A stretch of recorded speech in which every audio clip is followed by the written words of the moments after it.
Hey, what is up guys? Welcome back to News Now, and today we're talking about the Galaxy Note 7, my official review on it. I like to call it a buyer's guide because I am talking from the perspective of somebody who has a Galaxy S7, S7 Edge, or Galaxy Note 5. So these are all phones that came out within the last year. So basically these phones were the top flagships before Samsung came along with this Galaxy Note 7.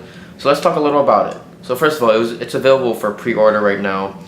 64 gigs of storage, plus a micro SD card slot, 250 gigs of storage, or you can also get a Gear Fit 2 with that. So basically you get 64 gigs no matter what, but then you can opt in for an additional 256 gig micro SD card slot, or you can get a Gear Fit 2 with that. I chose the 256 gig because it just made more sense.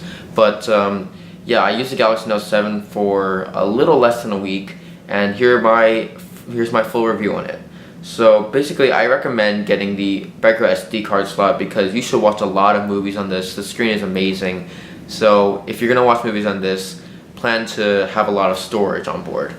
So this is releasing to the public in September, September of 2016. It comes in colors blue coral, black onyx, and silver titanium. There's no gold variant in the US unfortunately, but I think in Korea they have it.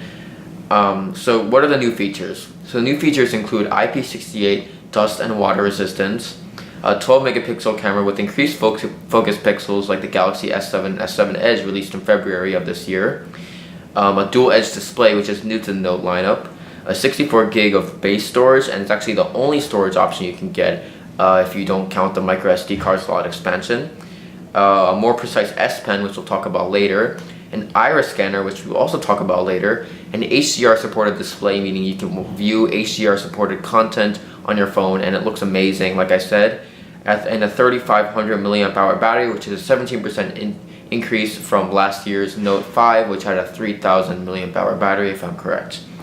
What does it have the same of? What hasn't improved? The processor hasn't improved. It's still the same Snapdragon 820 processor.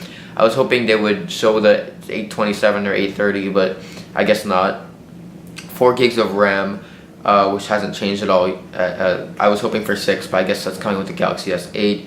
Wireless charging, and a curved back and front. It feels great in the hand and comfortable for long use. And that's pretty much all I have to say about the hardware and new features. So let's talk about the features I just mentioned. Let's talk about the iris scanner. So the iris scanner, although it's nice to have, I don't really think it's necessary or very useful. It's still not really a selling point to me. I don't think it should be for you because the iris scanner, it basically does the same exact thing as a fingerprint would. It's just with your eyes, and I guess if you're wearing gloves or if your hands are dirty, it makes more sense. But overall, it's not something you need, and especially if you're on a budget like I continuously say I am, which because I am, the Galaxy Note 7 should not be for you if you're planning to upgrade from a Galaxy Note 5 or Galaxy S7, S7 Edge, as the iris scanner is not necessary, like I said. And let's talk about the S Pen a little bit. It's more sensitive. The tip is smaller, meaning that you can make more precise drawings on it, and also has water resistance, so you can drop into water with your Galaxy Note 7 if you really want to do that, and GIF or GIF creation, when you see them, basically any video, you can just draw a box around the video, and then you can take a small video of that, or GIF. It runs 6.0 Android 6.0, but it should upgrade to 7.0 before 2017, as Samsung claimed it would. Other features that come with the Note 7 include Samsung Pay, obviously, and Gear VR compatibility. Those are two features I think are really cool. Well, maybe not Gear because it's not super advanced, but definitely Samsung Pay is something that's pretty cool, and I recommend you use it. Like if you want to see a video about Samsung Pay. So is the Galaxy Note 7 worth it from a Galaxy S7 or S7 Edge or Note 7? I'm going to say no, because I've used the Galaxy S7, S7 Edge, and Note 5, and they all still hold up fine. Today, there's absolutely no reason to buy this phone.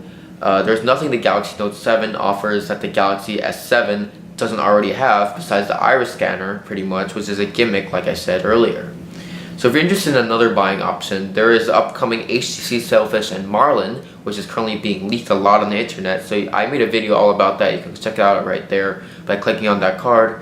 Or if you're interested in my predictions / impressions of the Note 7 before it was released / announced, you can check out my predictions here, which I made like a month back. or my impressions, which were last week.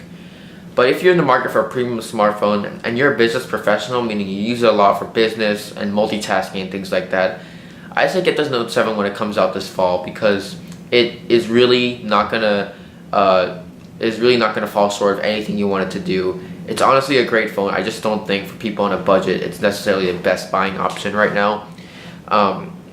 And the competition this year, like the HTC Marlin and the iPhone 7 Pro, aren't really going to stand up too well against the Galaxy Note 7 in my opinion. Anyway guys, that's pretty much it. If you're interested in pre-ordering this phone and getting a special deal along with it, which is either the 256 gig micro SD card slot or the Gear Fit 2, then you can check the link in the description below, which is to the Samsung website where you can pre-order this sucker and get your phone before they run out. And that's pretty much it. Thanks so much for watching.